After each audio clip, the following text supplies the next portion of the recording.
Hi, I'm Zibby Owens, the creator and host of the award-winning podcast that you're listening to right now. Thank you so much, called Moms Don't Have Time to Read Books. It is a daily podcast, 365 days a year, and each day we talk to an author about all of the things related to their career, their book, their life, and more in 30 minutes or less, because who has time? I am now an author myself, although I wasn't when I started this podcast, and you can get my new memoir, Bookends, a memoir of love, loss, and literature, wherever books are sold starting July 1st, and my children's book, Princess Charming. You can learn more about me at zibbyowens.com, but really you're here to learn more about the authors, and that is what we're going to do. Also, be sure to check out all the other podcasts in the Zcast Podcast Network. You can learn more at zcastnetwork.com and definitely check out those shows as well.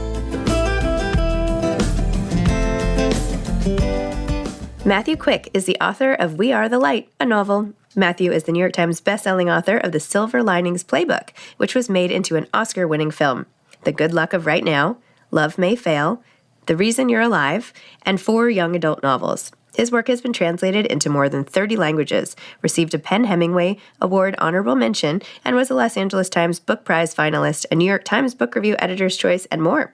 The Hollywood Reporter has named him one of Hollywood's 25 most powerful authors. Matthew lives with his wife, the novelist Alicia Bissett, on North Carolina's Outer Banks. Welcome, Matthew. Thank you so much for coming on Moms Don't Have Time to Read Books to discuss We Are the Light, your latest novel. Oh, thanks so much for having me. It's an absolute pleasure. First of all, your book is funny at the same time as being devastating and thought-provoking. It has like all the good things. Oh my gosh, when when Lucas is like putting the mail through the slots and being like, well, I just happen to be walking by, so I'm going to just put these letters here. I mean, just like all these things. I was like chuckling, and then the next paragraph would be something horrific. So it made for quite a ride. Beautiful, but amazing. Thank you. It's great to hear. I'm glad you took something from it. So why don't you tell listeners a little bit about what We Are the Light is about and how you came up with this idea? Well, We Are the Light is a novel about a small town by the name of Majestic in Pennsylvania that experiences this horrific tragedy in a movie house. And out of the aftermath, our hero, Lucas Goodgame, he reaches out to his analyst, his Jungian analyst, who abandons him on page 1. So he starts to write these letters to his analyst. And as we see the letters unfold, we really get to look at how Lucas's psyche is protecting him by using story and really holding him in this very careful way. And he constructs this narrative that is like almost like a womb for him while he heals. And we get to see how the town, rather than puncturing that protective bubble, really holds it in this very gentle way until Lucas can heal, his healing process can finish. I came up with this novel. I've been trying to write this novel since 2014. The shooting in Aurora, Colorado, really affected me. I'm a big movie goer, and movies has always been like a church to me. It's like a sanctuary of story. And I was also a teacher, and it's interesting because Columbine didn't affect me as much as the movie theater. And I remember going to the theater afterwards, and for the first time in my life, looking over my shoulder and, checking exits, who's sitting next to me. And so I did this event in Ambler, Pennsylvania, where I actually spoke at a movie theater in front of a packed house. And I remember during the talk, which went really well, addressing this wonderful community who was loving and kind. And that part of me was right there. But there was another part of my brain that was thinking, am I safe? And it was this really weird, almost paranoia that kind of developed about movie houses. And I always say with my mental health problems, I take them into the creative writing wrestling ring and try to wrestle them down onto the page. But the second part of this story, I worked on that novel for years and I just could never get it right. And then I got sober 4 years ago. And my great reward for getting sober was crippling writer's block. And congratulations. It was wonderful. And ego fought that really hard. Ego said, you can just bull your way through. You can lone wolf it. Just sit down at the computer every single day and try to write. And I would work every day for 8 hours. And sometimes I wouldn't be able to write a single sentence. And a year would go by and I'd have 10 pages and I would show them to my wife, who's a novelist, and she'd come back to me almost in tears not because they were good, but because she was so afraid that I just had completely lost the ability to write. And so after 3 years of banging my head against my desk and not succeeding, ego was completely defeated. And I entered into Jungian analysis. And very early on in my analysis, I became very attached to my analyst in this very profound and scary way. And he was helping me. I knew that. But this sick part of me kept thinking, oh, when is he going to abandon me? When is he going to disappear? And what happens if he gets sick and he goes away? And so I took that paranoia to the creative writing wrestling ring. And I thought, wait a minute, what if I combine this with my movie house idea? And that's how the novel was born, by combining those two things. And when I sat down and started to write We Are the Light, and I wrote those first two words, Dear Carl, it was like a magic spell. My writer's block had been lifted and I couldn't stop writing. I was writing 10, 12 hours a day, just go, go, go, go for this 6 weeks of bliss. It was like being able to breathe again after 4 years of not breathing. But it was very strange. And, my analyst would say that psyche shut me down until I would go through this process. And I was emotionally, spiritually, mentally ready to write this book. And I think that that's true. Wow. In your relationship with your analyst, did he say, I love you? Because that was another really funny line. When you guys when that happened with Lucas and his therapist. I made a rule that I'm not going to talk specifically about things that happen in my analysis, but I will say that the novel is very much inspired by my experience with my analyst who didn't abandon me. Thank goodness. But I think that's as much as I want to say about. Sorry, I didn't mean to. I did not mean to pry. It's fine. I don't mind you asking that. Well, there were so many parts about surviving a tragedy that were in here, from Lucas feeling sort of shunned a little bit by the survivors because he didn't want to get into the activism that was required, or he felt it was required afterwards, which I thought was interesting. And how do you be the right kind of survivor in your community when you're all still there every day? If you don't sort of drink the Kool-Aid on wanting to fight, like he very much didn't want to fight. In fact, his relationship with the brother of the perpetrator of all of this has sort of ostracized him in a way. So can you talk about sort of this notion of like, how do you be the right kind of survivor? What does that mean? Or do you have to be part of this whole group if you feel differently than everybody else? Well, I'll start by saying that as an introvert, I face this dilemma all the time, because I think as an introvert, a lot of very complicated things go on inside of me all the time that are very private. And I think we live in an extroverted world, and particularly lately with social media, we're expected to extrovert everything all the time. And when it comes to activism, sometimes there's this great pressure to, say the right thing, join the right side. And I think sometimes a little more complicated than that. Sometimes there's a lot of things going on in people. But there's a quote from Jung that I love, and I am not someone who memorizes quotes, so I will summarize it. Now, I know I will get it wrong, but the gist of it is, where there is love, there's no will to power. And when there's will to power, there can be no love, because the two are the opposites of each other. They're the shadow of one another. And so I think that Lucas, his response to the tragedy is all out love. And Sandra Coyle's response is all out power. And because they're the shadow of one another, they're very attracted to each other. Like Lucas wants Sandra to join the movie crusade. Sandra wants him to join the activists. And so in some ways, they're kind of the same person. They're just the shadow of each other.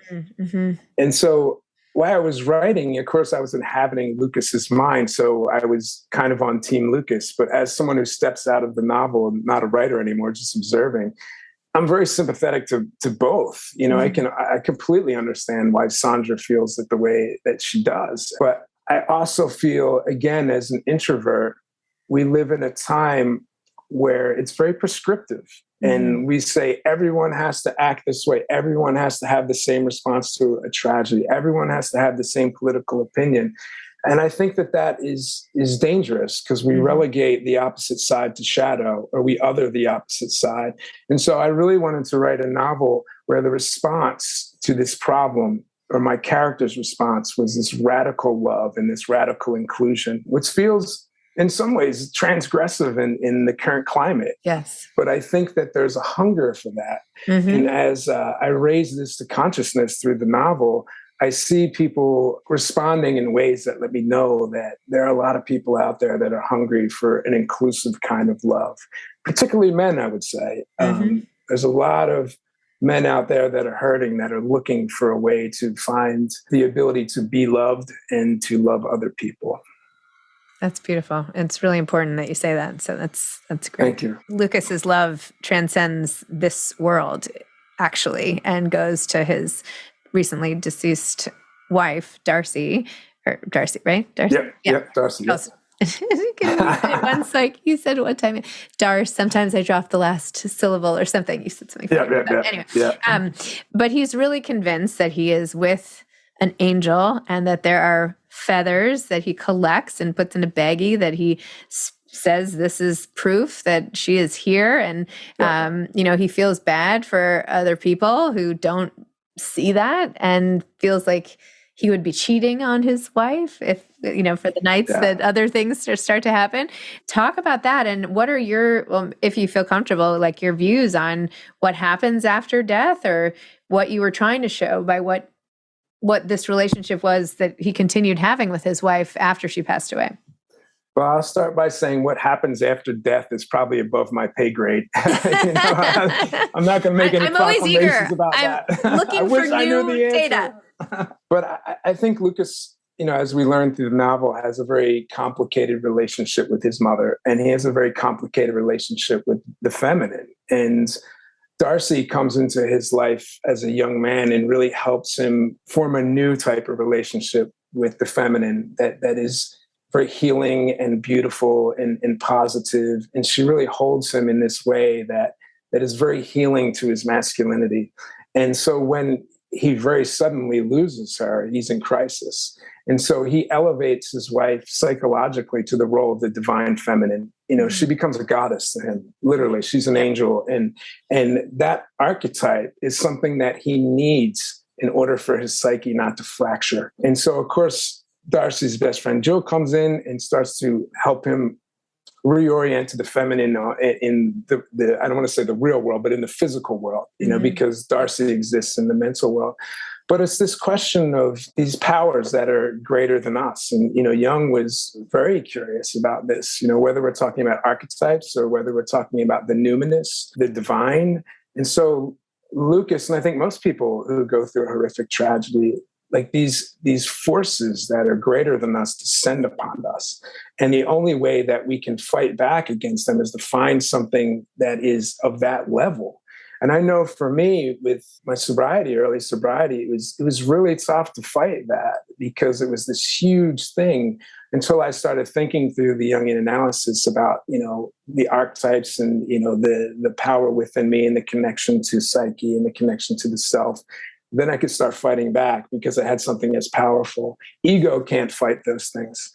Ego is very brittle. And, so Lucas, I'm sure his ego would very much want to say, I'm powerful enough to stand up to this level of tragedy.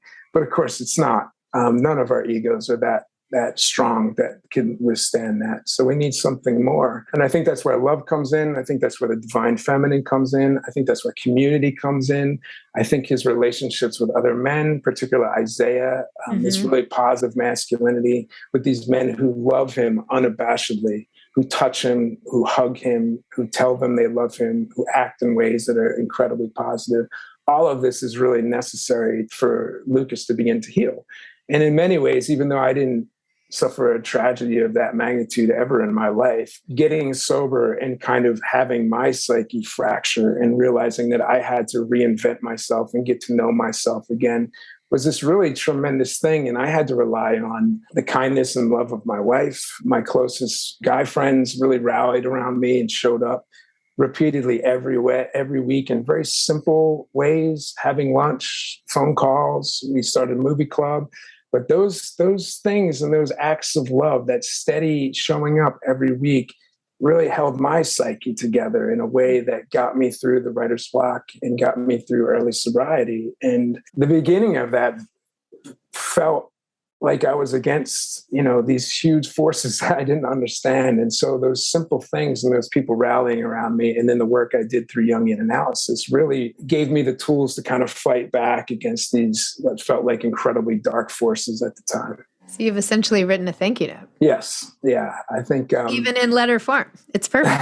Yeah. And I think, I think it's a thank you letter. I don't ever want to be didactic when I'm writing fiction. But in some ways, it's an instruction manual too, for these times. And I didn't mean it to be that way, but as I look back, and I usually write in kind of a fever dream. I'm an intuitive creative, so when I write, I just kind of let go. It almost feels like channeling. And then, of course, I go back and psychoanalyze myself, and my analyst reads my book and tells me what I was doing, and you realize that, wow, like I was very unconscious of a lot of the material that was moving through this novel. But the unconscious was also sorting all of this stuff for me as well. So the writing process was very much a healing process for me.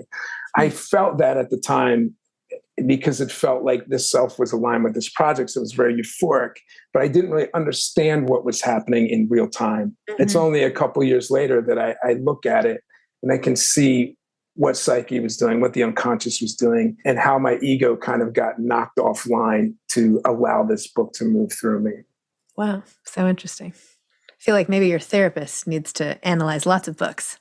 Yeah. If you're a novelist, you need to know that if you are an analysis or you're in therapy, they will get a lot of information out of your work. Wow. And those of us with the right eyes and ears, to see and hear, I think we could do that to any artist, really. I mean, this could be your side hustle, analyzing other novels. Yeah, I don't know. I don't know if you feel comfortable talking about this, but was there a moment, like a hitting bottom type of moment, or a moment where you decided to get sober or did you try repeatedly? And like, what was it that led you at this point 4 years ago? I flirted with sobriety for a while. And I think in my early 40s, I had some health scares. I went to the doctor and, I had really high blood pressure. I was about 60 pounds heavier than I am now. And he told me that I had gout. And I thought, wait a minute, people who get gout are 80 years old. Like, how could I possibly have that? There was another moment too, where we were at the Wright Brothers Memorial, which is a couple miles down the road from where I live. And it's this flat open space. And of course, the memorial is like straight up and it's basically a lightning rod. And so lightning came, and it's always risky in the Outer Banks. You got to get in. And so I started to try to run to the car, and I ran about 20 feet, and I realized I couldn't run anymore. And it was this moment where I thought, okay, this has got to stop. And there was another moment too, where I'd gone on vacation and people had taken pictures of me, and I looked at them and I literally didn't recognize myself. I thought, who is that person? And I was like, oh, that's you.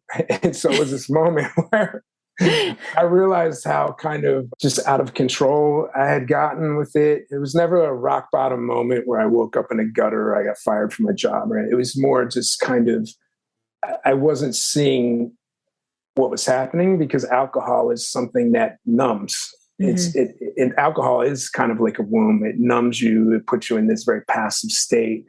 And I enjoyed that for a couple decades until I didn't anymore. And so how did Silver Linings Playbook fit into everything? The success of that, the movie, was that a celebration? Like, did that amplify the negative forces, or was that how did that affect your life really? Well, I'll be, from a career standpoint, it was amazing. Well, I mean your emotional, your mental health and all of that.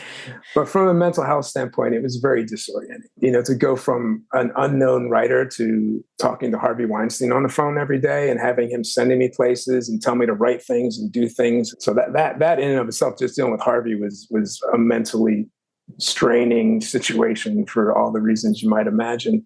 But also too, when you're in the MFA grad school, you have all these friends and you're all writers and you're all in the same place. And then you get a movie deal and you're no longer in the same place and you don't have peers anymore. And of course, my friends were very gracious and wonderful, but they don't know what it's like to do that. And so it was very disorienting and expectations were really high. And I'd never been media trained. So all of a sudden I'm in a room doing satellite interviews for hours. And I feel that I did the best I could at the time. And I think that I did well, but I was also, on Klonopin and I was drinking heavily and, all of the things that I hadn't dealt with and analysis were all there bubbling up. And I just was pushing it down and pushing it down. And I do think that ratcheted things up. And I remember going to the Oscars and just feeling so much anxiety to the point where I just wanted to leave. But the funny thing was that there are plenty of extremely famous people that I won't name names that looked exactly like I did when the cameras were off. And so it was one of these things that you think you know what you see when you're seeing on TV and in the movies, and then you see what it's really like behind the scenes. And it's a very, very different experience. Those people work extremely hard, and they're under incredible amounts of pressure that I think the general public doesn't appreciate. And my level was nowhere near what, the A-listers were going through. But it was one of those moments where you realize that you're so privileged to be there, and everybody is looking at you as though like you've quote unquote made it. And yet I felt like I was falling apart inside. So it was this very strange separation between what people were seeing on social media and what was really going on privately with me. And so maintaining that persona, if you will, took a lot of bandwidth. And I think that kind of led to my crash as well. Wow. Yeah. Yeah. People always think, grass is always greener or whatever. Like if only I were a movie star, if only this, but people don't know. No, and I think everybody has their own private battles they're going through, whether you're an A-lister in Hollywood or, the person that lives down the street. We all have that drama going on in our head. And we all have hurts. We all have pains, so. Well, just because you're famous doesn't mean you're not like a person. I think people forget that famous people are people. I think too. And I think the other thing that I've thought a lot about is, how do you get the drive to become famous? Or how did speaking from personal experience, how did I get the drive to become a New York Times bestseller or to go to the Oscars? And I think that it was born, the engine of that was tremendous pain. It was psychological pain and trying to prove my worth, trying to figure out who I am, trying to understand why it was that some people could go into a high school and teach for 20 years and feel fine. And for me, I went in and it felt like my head was going to explode. Like, why was that? Like, what was going on with me? And so that drive to figure that out really is what created the art. And so in some ways, it's a gift and a curse. And so a lot of these genius actors or directors, like they have that engine going on as well. And that's not what we see when we see just the glitz and the glamour, but I think most creative types, they pay a price for the spark that allows them to put something on the page or up on the screen or to inhabit a character. And oftentimes people are quick to admire the so-called rewards of that, but they're not so quick to acknowledge the price of that. And I think that's, my analyst always says about anything that I do, like, are you willing to pay the price for that? And I think that's not something that we really talk about openly in the current zeitgeist, but there's always a price. I feel like there's it's so obvious in politics, to be honest. Not that I want to talk about politics, but just the personal cost and all the things you have to be willing to sacrifice. Yeah, has never been more obvious than some of the recent events. Yeah, but it's absolutely true. Do you feel like now that you've done all this work, you can point to the pain points of your own life that led you down these paths? Like, do you feel like you've processed it all and you're like, okay, it was a combination of X, Y, and Z, and that's kind of what did it? Or is that overly simplistic? I don't think it's overly simplistic. I think it's the work of a lifetime. So, there was a moment early on in my analysis where I had a couple months under my belt, and I said to my analyst, are we almost done? Like, am I going to be able to write? It feels like we've done a lot of work here. And he's just very wisely said, well, I don't know. When I did my analysis, it took 20 years. But, you might think yours is going to take 2 months. It seems a little brazen to say that, but, we can explore. And then I realized, I needed to come to this with more humility. I think I have learned a lot about my own personal psyche and my pain and what was driving, and I can look back. I don't know if I'm going to get into all of this right here. No, I don't mean, I just wondered if you had figured it out. Not that I want you to share it. I mean, that's not what, I wasn't going for that. I just wanted to know, no, I understand. Is it possible to pinpoint, we all obviously have so much that makes up who we are today, right? And it's just... Yeah, and I think it's, it's peeling the onion layers. Yeah. And again, it's the work of a lifetime. And I think that can sound daunting, like we'll never get, but then there's always something to get up and do tomorrow. There's always more work to do. So I look at it in a positive way. And how are you feeling about work going forward? Are you still able to write? Like, did the spigot close after this novel came out, or is it still dripping, or is it pouring out? Or I will knock on wood here because I don't want to jinx anything. But I actually just finished my next novel yesterday. So wow, yay! Yeah, Congratulations! I feel very happy. I got the rough draft done before book tour, and so that is so exciting. Yeah, thank you. Yeah, so it's still going. Can you say anything about that book? No, I cannot. Okay. All right. Yeah, but good try. Thank you. Thank you. Well, I'm really happy for you. That's good. Thank you. I feel like there's always this fear that, the well will dry up again. There's still that fear. I'm delighted to hear that. Do you have any advice for aspiring authors? I think the best advice is to not try to be someone else and not try to be the thing that your agent or whoever is trying to make you be, but to get quiet, to go inside and do the work to get to know yourself the best that you can, and then ask your soul or your psyche, like, what is the story that wants to come through me? And I remember doing the MFA and having very brilliant and wonderful teachers, and they would tell me, hey, try this or try. And I would do all of it, almost like a workbook, because I could learn. But I wrote the Silver Linings Playbook in secret, and I didn't show it to anyone because that was the thing that was going to be me. And so I think you need to be humble enough to learn from other people and glean from the masters, but you also have to have a sense of self and know when to break away and do the thing that you're meant to do. And then to find the people who get that thing and love it and will help grow it. I also think another great piece of advice that was given to me early on was be professional. And I think to be grateful and to really be good to the people that come around and shake your hand, shake their hand back, and staying humble. It's hard, over the long haul, and if you don't stay humble, you will be humbled. And I've learned that, my writer's block taught me that. So stay humble, work hard, and know who you are. And my last question, do you feel more comfortable now going to the movies? I do. Yeah. I would say that I feel more comfortable going out in general through my analysis. There was in early sobriety, I became very hermit-like, and I would only go into the woods and run and then be in my house. And so I branched out, and next week I'm going to be on a plane every single day. So it's going to be, it's going to be a big transition for me, but I've done a lot of work to prepare for that, and I'm feeling good about it. I had a therapist when I was telling them how little I like to leave my house. She was like, I feel like you're actually borderline agoraphobic. And I was like, I thought I just liked being home, I very much like being home too. Yeah. It's a fine line. It is. Yeah. Anyway. All right. Well, congratulations on your next book. Thank you so much. On Share the Light. And I wish you all the best on tour. Good luck. Thank you. All right. Yeah, it's a pleasure. All right. Thanks so much. Take care. Bye-bye. Thanks for listening to this episode of Moms Don't Have Time to Read Books. Don't forget to follow me on Instagram at Zibby Owens and at Moms Don't Have Time to Read Books. Also sign up for my newsletter at zibbyowens.com and sign up for my virtual book club and meet lots of authors on Zoom every other week. Thanks so much to Steve and Ryan at Texture Sound for the sound editing. And thank you to Morning Moon Productions for providing this fantastic intro and outro music.